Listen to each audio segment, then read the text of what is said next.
Hello every one, ഇന്ന് ഞങ്ങൾ strawberry പിക്കിങ്ങിൻ്റെ വിശേഷങ്ങളുമായിട്ടാണ് ഇതാ വന്നേക്കുന്നത്. ഞങ്ങൾ ഫാമിലെത്തിയപ്പം ഓൾറെഡി അവിടെ കുറേ ആൾക്കാർ സ്ട്രോബെറി പിക്കാക്കിക്കൊണ്ടുണ്ടായിരുന്നു. പിന്നെ ഞങ്ങളൊന്നും നോക്കിയില്ല, ഞങ്ങളൊരു സൈഡിൽ നിന്ന് അങ്ങ് തുടങ്ങി. അടിപൊളി സ്ട്രോബെറിയാ, നീ കഴിച്ചോ, ഞാൻ വീഡിയോ എടുക്കുക എന്നൊക്കെ പറഞ്ഞ് എൻ്റെ കയ്യിൽ തന്നത് നല്ല ചീത്ത സ്ട്രോബെറി ആയിരുന്നു. ആ എക്സ്പ്രഷൻ കണ്ടാൽ തന്നെ മനസ്സിലാവുമല്ലോ. പിന്നെ രണ്ടാമത് ടേക്കിൽ വന്നപ്പം നല്ല സ്ട്രോബെറി ആയതുകൊണ്ട് ഞാൻ അങ്ങ് ക്ഷമിച്ചു വിട്ടു.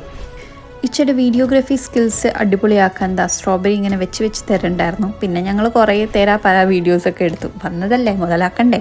ജോക്സ് അപ്പാർട്ട്, ഞങ്ങളിത് ലിറ്ററലി എൻജോയ് ചെയ്തു കേട്ടോ. പിന്നെ ഇതെൻ്റെ ഫസ്റ്റ് സ്ട്രോബെറി പിക്കിംഗ് ആയതുകൊണ്ട് എനിക്ക് അതിൻ്റേതായ എക്സൈറ്റ്മെൻറ്റ് ഉണ്ടായിരുന്നു. ഞാൻ പിന്നെ നോക്കിയപ്പോൾ ഒരാൾ കുറേ നേരമായി സ്ട്രോബെറി അറേഞ്ച് ആക്കാൻ വേണ്ടി നോക്കുന്നു. അത് താഴ്ത്തു പോകുന്നു, പിന്നെ അതെടുത്ത് മുകളിലോട്ട് വയ്ക്കുന്നു, പിന്നെ അത് താഴ്ത്തു പോകുന്നു. കുറേ നേരമായി ഇതേ കലാപരിപാടിയായിട്ട് തുടരുന്നു. ആൻഡ് ഫൈനലി സക്സസ്ഫുള്ളായി അറേഞ്ച് ആക്കി അച്ഛനെയും കൂട്ടി ഞങ്ങൾ സ്ഥലം വെച്ചു.